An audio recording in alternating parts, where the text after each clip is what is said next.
오늘도 새벽 깨워 나온 여러분 주님의 이름으로 환영합니다. 하나님의 놀라운 은혜와 역사가 우리의 삶 가운데 가득할 것입니다. 생각해 보았습니다. 현대를 살아가는 우리에게 1등이라고 하는 것은 상당한 의미를 갖습니다. 1등을 좋아하지 않는 사람은 아마 없을 거예요. 누구나 다 1등을 하고 싶어 하죠. 저도 1등 그러면 너무 좋아합니다. 근데 한 가지 문제는 올림픽에서도 그렇고 다른 여러 곳에서도 그렇고 이 금메달은 정말 사람들한테 많은 환영을 받습니다. 근데 반면 은메달, 동메달 참 너무 잘한 것이긴 한데 찬밥 신세가 되는 경우들이 종종 있습니다. 은메달을 받았다.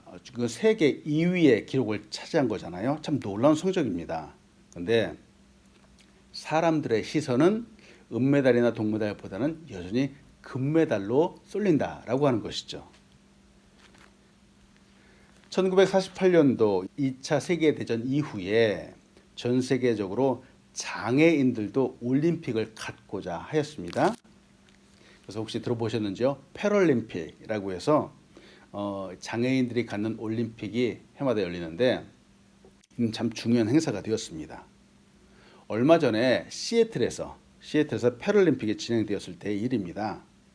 이 정신적인 장애를 갖고 있는 아이들 9명이 100m 달리기를 하려고 출발선에 섰습니다. 출발 신호와 함께 모두 열심히 달려나가기 시작을 했는데 한 소년이 그만 다른 아이의 발에 걸려서 넘어지고 말았습니다. 근데 이 정신 지체를 갖고 있는 아이이기 때문에 그 정신 연령이 정말 어린 아이와 같습니다. 넘어진 그 아이는 막 울기 시작을 하는 겁니다. 그런데 앞에서 달리고 있던 8명의 아이들, 그 선수들이 이 아이의 울음소리를 듣고 달려가던 그 길을 멈추고 돌아섰습니다. 그리고 이 아이에게로 왔습니다. 그리고는 한 아이가 그러는 거예요. 내가 너의 아픈 다리에 키스를 해줄게. 이러면 훨씬 빨리 나을 거야. 라고 이런 말을 해주면서 그 다리에 키스를 해주었습니다.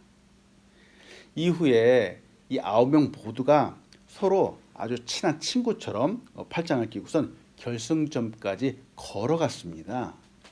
근데 경기장에 있던 이 관람객들 모두가 바로 이 모습을 보면서 모두 일어서서 박수 갈채를 보내고 환호를 하였습니다. 이 아이들은 1등이라는 것에 그렇게 큰 관심을 두지 않았습니다. 그리고 1등이라는 것보다는 다른 동료가 아파한다는 것에 더 집중을 하였죠. 큰 관심을 가졌습니다. 이 아이들의 이 순수한 모습에 모두가 마음속에 큰 감동을 받은 것이죠. 사람들은 이상하죠? 오히려 좀 부족해 보이는 저들 통해서 참 마음이 따뜻해진다라고 이렇게 말을 하기도 합니다. 우리는 지금 누가복음을 묵상하고 있습니다.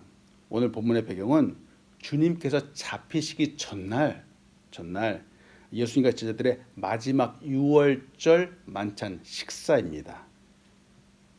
어제 우리는 자신의 몸과 피를 상징하는 떡과 잔을 나누시면서 새 언약을 세우시는 주님을 보았습니다. 근데 유월절 마지막 식사의 자리, 그동안 제자들은 3년이라고 하는 이 시간 동안에 예수님과 수없이 많은 식사의 자리를 가졌을 겁니다. 함께하는 시간을 보냈을 겁니다.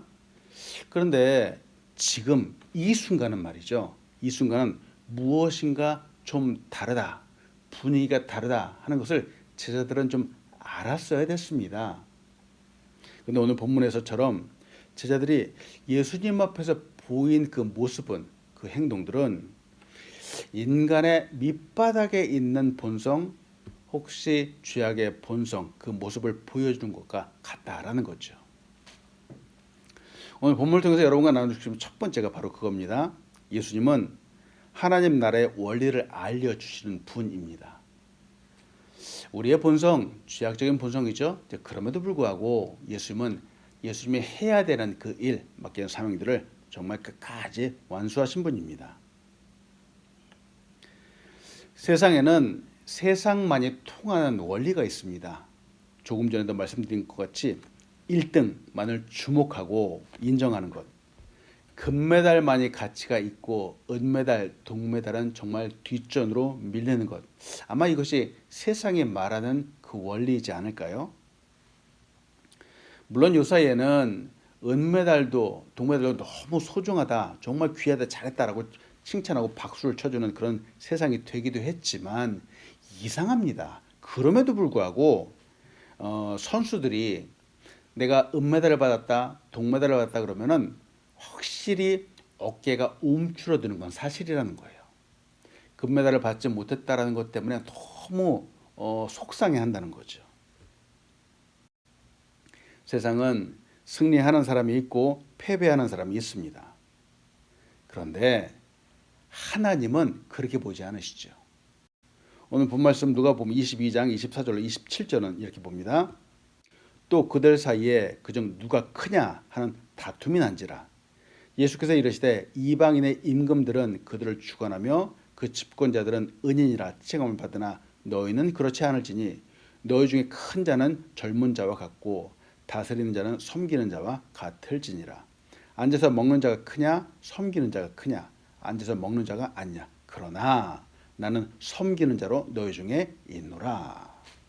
제자들 중에 지금 누가 크냐라고 하는 이 문제들 사이에서 지금 다툼이 벌어졌습니다. 제자들은 이 문제가 정말 그들의 삶 가운데 3년뿐만 아니라 그들의 인생 가운데 정말 중요한 요인이었죠. 앞에 우리가 보았던 누가복음 9장 46절에서도 바로 이 문제 때문에 제자들의 논쟁을 벌인 적이 있습니다. 제자 중에 누가 크냐 하는 변론이 그때 있었습니다. 근데 한 가지 다른 부분이 있습니다.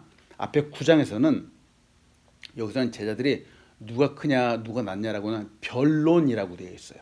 서로 그냥 논의를 했다는 거예요. 논쟁을 벌였다라고 하는 겁니다. 근데 오늘 이 22장에서는 이 변론이 아닙니다. 누가 크냐 누가 낫냐라는 것 때문에 다툼이 있었다라고 하는 거예요. 서로 싸웠습니다. 그 강도가 점점 세진다라고 하는 겁니다. 커졌습니다. 이 본문을 가지고 마가복음에서는 야고보와 요한이 자신들이 내가 주님의 보좌 우편에 앉겠습니다. 좌편에 앉겠습니다. 라고 부탁하는 그런 장면들도 나오게 됩니다. 근데 이 장면을 보고 다른 모든 제자들도 이 야고보와 요한을 보고선 화를 냈습니다. 모두가 주님의 좌우편에 앉고 싶다라고 이렇게 얘기를 했었죠. 당시에도 제자들은 주님이 로마를 무찌르고 그 다음에 정치적으로 왕으로 오신다라고 하는 그런 전제하에서 서로 욕심을 내었습니다. 근데 그 욕심이 지금 이 자리 마지막 유월절 식사의 자리에서도 어김없이 드러나더라는 겁니다. 지금 제자들이 조금이라도 예수님의 이 말씀을 귀담아 들었다면은 정말 잠시 후에 예수님이 잡혀가시고 고난을 받으실 것이라는 걸 알았다면은 이렇게 하지는 않았을 겁니다. 제자들은 아직까지 이 세상적인 높고 낮음, 세상적인 이 욕심들이 가득한 그런 모습들을 보여주고 있습니다. 그런데 예수님은 이런 제자들의 모습을 보면서 그들을 책망하지 않으셨습니다. 오히려 부드럽게 가르쳐 주셨죠. 이 주님의 가르쳐 주심의 그 속에 담겨 있는 진리는 바로 역설적인 진리라고 할 수 있습니다. 세상 나라에서 큰 자와 하나님 나라에서 큰 자는 완전히 다르다라고 이렇게 말씀하시죠. 자, 생각해 봅니다. 세상 나라에서 큰 자, 우리가 일반적으로 생각하는 거죠. 뭐 금메달을 따고 1등을 하고 정말 큰 자인데 하나님 나라에서는 그렇지 않다는 거죠. 왜 다를까? 다른 이유가 무엇일까라는 거예요. 이유는 그 나라, 하나님 나라를 다스리는 왕이, 주인이 다르기 때문에 그렇습니다. 세상 나라의 왕은 권세를 잡죠. 그리고 백성들에게 칭송을 받습니다. 그래서 세상 나라의 왕은 권력자입니다. 세상의 다스림을 받으며 살아가는 사람들은 바로 이 세상적인 가치관에 따라서 살아가게 되죠. 더 높은 자를 차지하고 더 높은 곳으로 가고 큰 자를 차지하고 더 칭송을 받는 자리로 찾아갑니다. 이것들이 사람들의 목표가 되는 것은 당연합니다. 그러나 하나님의 나라와 그 나라의 왕이신 예수 그리스도는 그렇지 않습니다. 오늘 본문에서 말하는 것처럼 주님은 섬김, 바로 섬김을 통해서 하나님의 나라를 다스리시는 분입니다. 이 섬기다라고 하는, 이 봉사하다라고 하는 이 헬라어는 디아코네오라고 말하는데요. 이 단어의 뜻은 식사의 시중을 들다라고 하는 뜻이 담겨 있습니다.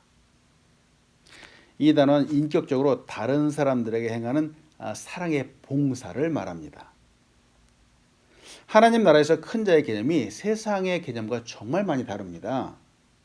우리는 섬기는 자다 그러면은 식당에 가서 이제 웨이터, 웨이트레스 이런 사람들을 보죠. 이런 사람을 보면서 이 사람들은 높은 곳에 있는 사람이다 이렇게 생각하지 않지요.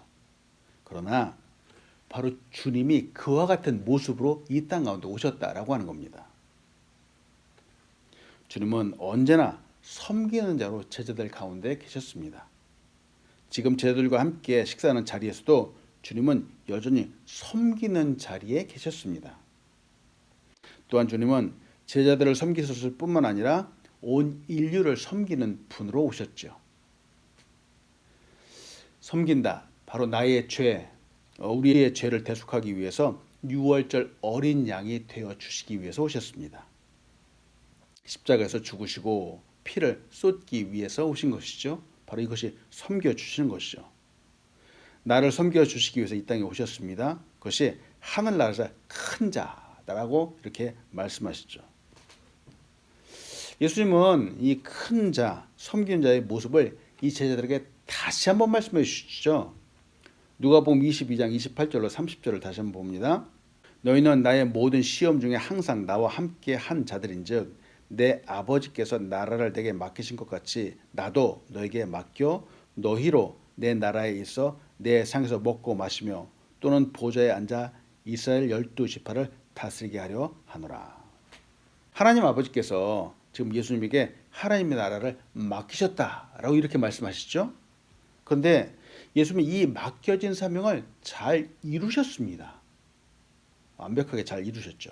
그런데 예수님이 이루신 그 방법이 정말 세상적으로 말하는 탁월한 리더십으로 이룬 것이 아니라고 하는 겁니다. 어떻게 이루셨을까? 지금 방금도 조금 전에도 말씀드린 것처럼 예수님이 그 나라를 이루신 방법은 바로 희생과 섬김으로 이루신 겁니다. 이제는 예수님께서 이 사명, 하나님의 나라를 바로 제자들에게 맡기셨습니다. 제자들이 이 사명을 잘 감당하기 위해서는 역시나 마찬가지로 세상적인 리더십이나 지식으로 하는 것이 아니라 바로 예수님처럼 희생과 섬김으로 해야 되는 겁니다. 바로 이 원리가 오늘날 우리 그리스도인들에게도 교회에게도 그대로 전해지는 겁니다. 물론 교회도 많은 리더십들을 발휘합니다. 그런데 교회가 정말 필요로 하는 것은 바로 희생이고 섬김이죠. 그래서 섬기는 사람들을 볼 때는 정말 그 모습이 너무나도 아름다워 보이는 겁니다. 근데 이 모습을 바로 이 원리를 제자들이 이해했을까라는 겁니다. 제자들은 이해하지 못했습니다. 금방도 봤지만 이 놀라운 사명이 무엇인지 알지도 못했고 깨닫지도 못했습니다. 그렇기 때문에 누가 크냐, 내가 크냐, 네가 크냐 이렇게 싸웠죠. 그런데 이렇게 싸우고 알지 못하는 제자들인데도 예수님은 이 사명을 제자들에게 주셨다라고 하는 거예요. 교회에다 주셨다라고 하는 겁니다. 왜 주셨을까? 이렇게 하나도 알지도 못하는 사람들한테 그들이 주님과 함께한 사람들이었기 때문에 주님께서 주셨습니다. 물론 이 제자들이 지금은 한없이 부족합니다. 믿음도 없고 성숙하지도 못했습니다. 아직도 변화되지도 않았습니다. 그럼에도 불구하고 사명을 주셨습니다. 왜냐하면 앞으로 변화될 것, 앞으로 성숙될 것을 아셨기 때문에 그렇죠. 생각해 봅니다. 우리의 믿음이 한순간에 자라지 않습니다. 성숙한 믿음이 되기까지 정말로 많은 시간이 걸립니다. 때문에 여러분, 내 믿음도 그렇지만 다른 사람들의 믿음도 기다려 주십시오. 시간을 주십시오. 나에게도 또 다른 사람에게도 성숙해 갈 수 있는 시간적인 여유를 충분히 주어야 됩니다. 세상은 시간이 갈수록 더더욱 빠른 것을 요구합니다. 보세요. 우리가 이 세상에 태어나서 어른이 되기까지는 최소한도 18년에서 20년이라고 하는 시간이 필요합니다. 근데 세상이 얼마나 빠르게 지나가는지요? 이 세상의 원리에 비하면은 아이가 태어나서부터 2개월 만에 바로 어른이 되어야 됩니다. 우리는 그만큼 빠른 시대에 살아갑니다. 그러나 자연의 원리는 결코 그렇지 않습니다. 하나님께서 우리에게 주신 원리는 결코 그렇지 않죠. 믿음도 마찬가지입니다. 믿음도 어느 한순간에 갑자기 좋아지지 않습니다. 믿음도 시련을 겪어야 되고 많은 우여곡절을 겪어야지 비로소 나중에 산을 옮길 만한 큰 믿음의 사람이 되는 겁니다.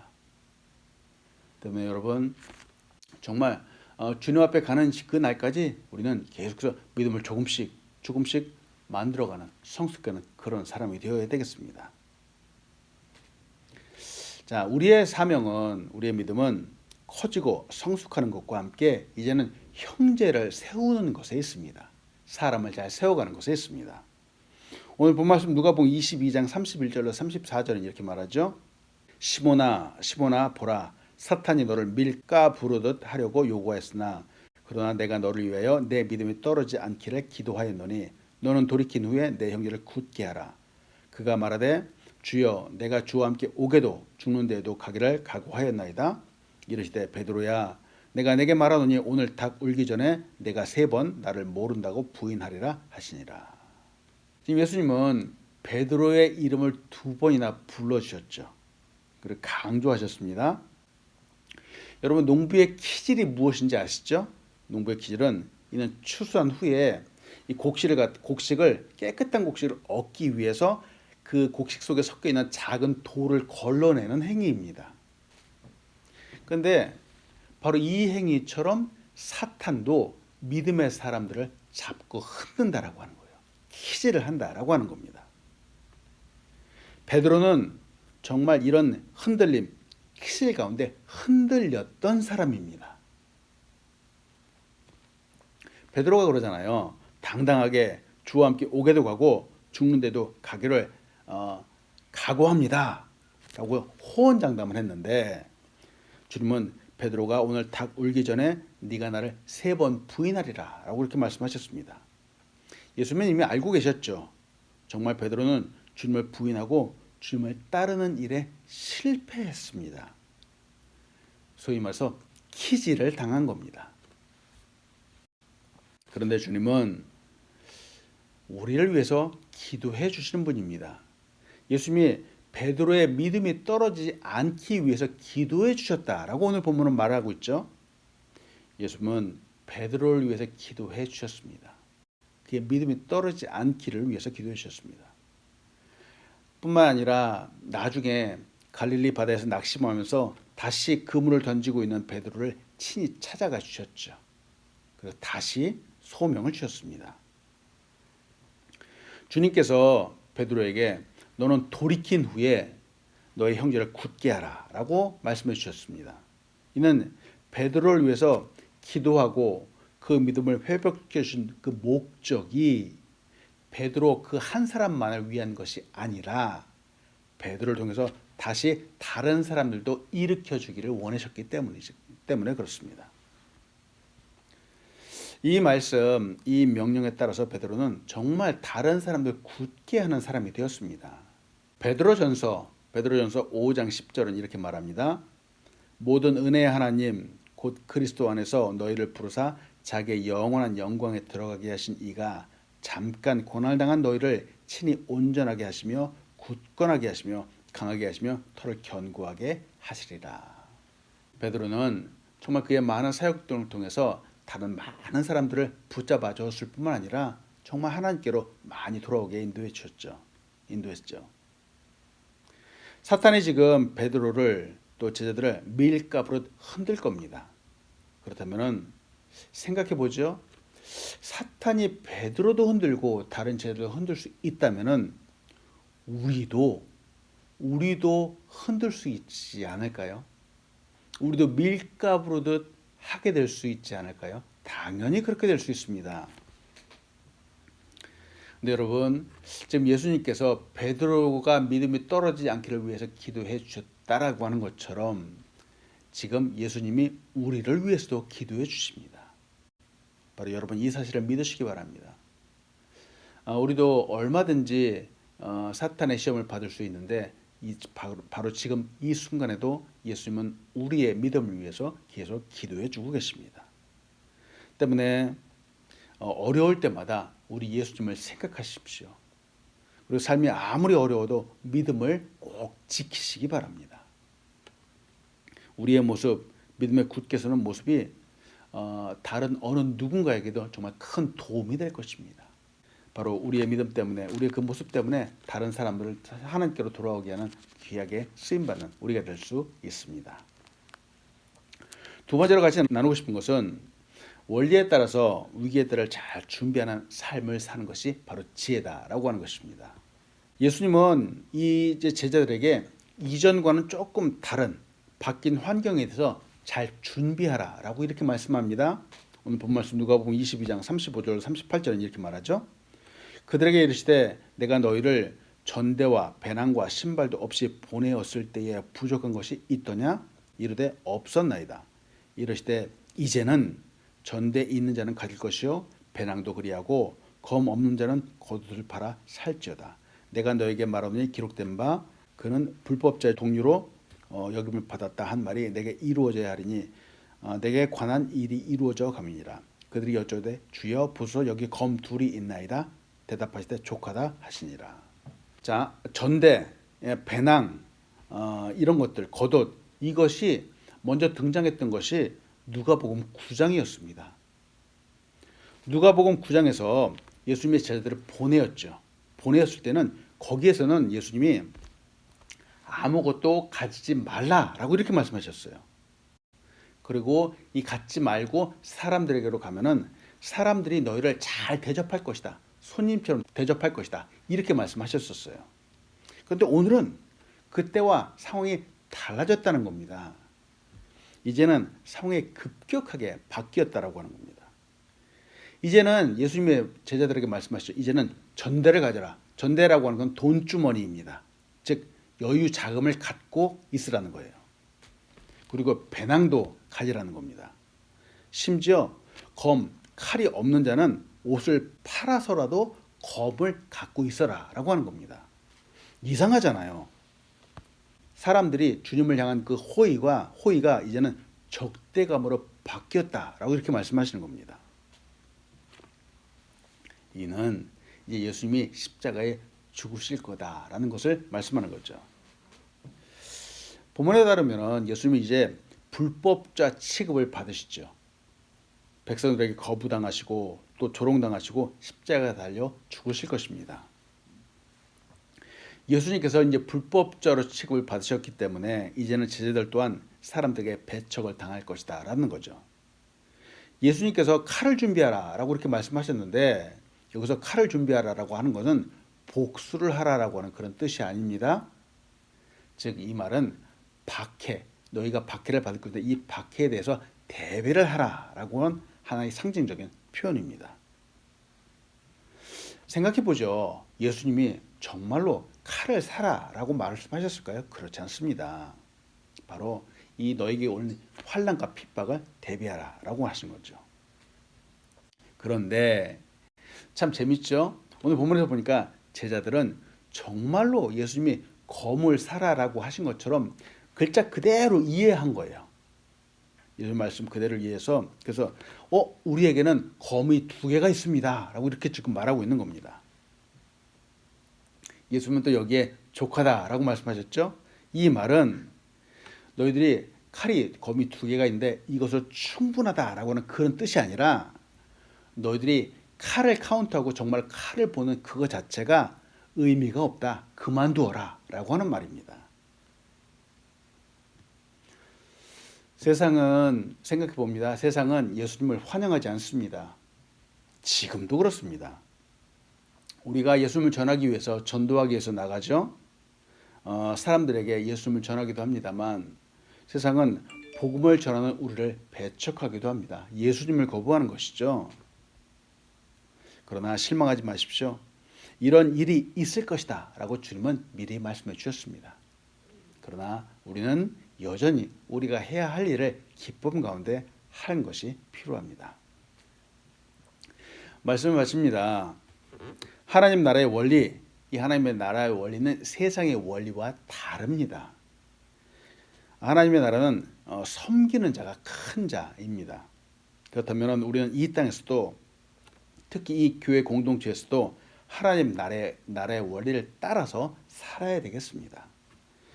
참 감사합니다. 우리 한 분 한 분 너무 잘 섬겨주셔서 감사합니다. 테이블도 펴주시고 또 음식도 잘 서브해 주시고 하나하나 사람들 웃음으로 맞이해 주시고 여러분 섬기는 그 모습 하나하나가 얼마나 귀하고 아름다운지요. 정말로 여러분 한 분 한 분이 큰 사람들입니다. 너무 감사합니다. 예수님은 또한 하나님 아버지께 모든 권한을 받으셨죠. 근데 이 권한을 제자들에게 주셨습니다. 위임하셨습니다. 이제는 그 위임이 바로 우리에게 왔습니다. 바로 교회에게 왔죠. 세상은 이전에도 그렇지만 지금도 예수 믿는 사람을 계속해서 거부할 겁니다. 무시할 겁니다. 그럼에도 변함없이 우리 주님을 따라가는 우리가 되길 간절히 소원합니다. 우리의 삶을 보시는 분은 바로 하나님 아버지이십니다. 이 세상은 다 끝나지만 결국 하나님의 다스리는 그 하나님의 나라가 우리의 앞에 이 땅 가운데 펼쳐지게 될 것입니다. 오늘도 이 하나님의 말씀을 의지해서 승리하는 우리가 되길 간절히 소원합니다. 아멘. 하나님 참으로 감사합니다. 오늘도 귀한 사람들과 함께 말씀 앞에 서게 인도하여 주시고 이 말씀을 따라서 정말 하늘의 원리, 하나님 나라의 원리를 다시 한번 보게 하심에 감사함을 드립니다. 하나님 이 땅 가운데 하나님 높아지려고 노력하는 많은 사람들이 있습니다. 그것이 바로 세상의 원리입니다. 하나님 이 원리 따라서 살아가지 않게 인도하여 주시고 예수님의 원리 따라서 살아갈 수 있도록 축복하여 주시옵소서. 더 낮아지게 인도하여 주시고 더 섬기게 인도하여 주시옵소서. 아버지 섬기는 자가 하늘나라에서 큰 자라고 오늘 말씀해 주셨습니다. 아버지의 사랑으로 정말 예수님의 그 마음을 본받아서 귀하게 섬기는 사람 될 수 있도록 인도하여 주시옵소서. 우리의 섬김 하나하나가 하늘나라에 가서 하나님 앞에 가서 큰 상급으로 받게 되는 축복을 경험할 수 있도록 인도하여 주시옵소서. 하나님 이 땅 가운데 우리에게 귀한 사명을 또한 허락하여 주셨습니다. 하나님 우리의 모습 하나하나가 이 세상에 빛을 발하는 모습 될 수 있도록 인도하여 주시옵소서. 하나님 세상에 우리를 미워하더라도 하나님 우리가 낙담하지 않게 인도하여 주시고 더더욱 굳건한 믿음으로 굳게 설 수 있도록 아버지 승리해 나갈 수 있도록 인도하여 주시옵소서. 하나님 이 땅 가운데 귀한 교회를 세우셨습니다. 우리 아우름 교회가 건강하고 발전하며 성령 충만한 교회 될 수 있도록 인도하여 주시고 아버지 주일날 이곳에 오는 한 분 한 분마다 큰 은혜 받도록 인도하여 주시고 이곳에서 꿈과 비전을 아버지 갖도록 인도하여 주시옵소서. 이제 우리 교회가 더 크게 부흥해야 되겠습니다. 하나님 늘 성령 충만하게 인도하여 주시고 이곳에 모일 때마다 사랑과 기쁨이 가득하게 인도하여 주시옵소서. 우리 귀한 우리 사랑하는 성도님들 가정 한 분 한 분 가정마다 하늘의 문을 여시고 크신 은혜와 역사 축복들을 가득히 부어주시고 가정마다 성령 충만하게 인도하여 주시고 말씀이 넘쳐나게 인도하여 주시고 찬양이 흘러 넘쳐나게 인도하여 주시고 기쁨이 충만할 수 있도록 축복하여 주시옵소서. 건강하게 인도하여 주시옵소서. 감사합니다. 사랑합니다. 예수님의 이름으로 기도합니다. 아멘.